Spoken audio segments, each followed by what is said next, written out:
For many of us, this year, Christmas is going to be different.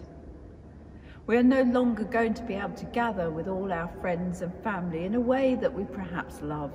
And certainly this church is not going to be full of hundreds of people singing. But you know, we're not the first people to have our Christmases disrupted. We only have to think back to the wartime years and the stories of Christmas during the war to realise that. But this morning I'm going back further.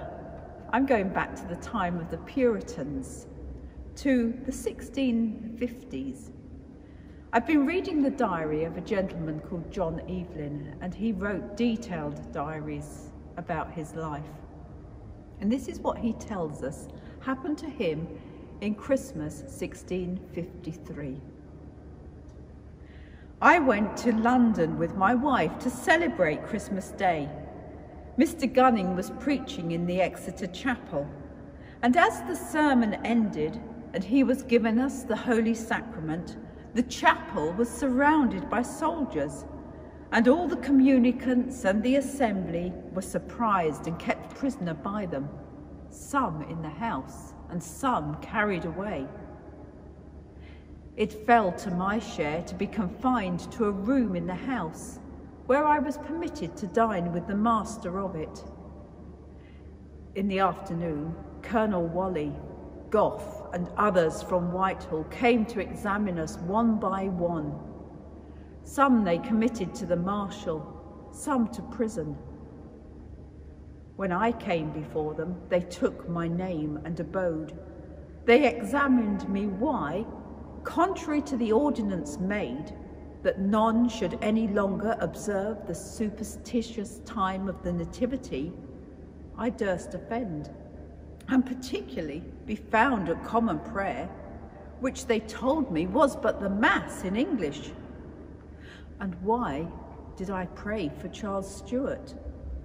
I told them I did not pray for Charles Stuart, but for all Christian kings, princes and governors. They replied, in doing so, we prayed for the King of Spain too, who was an enemy and a papist. There were other frivolous and ensnaring questions and much threatening, but finding no reason to detain me, they dismissed me with much pity for my ignorance.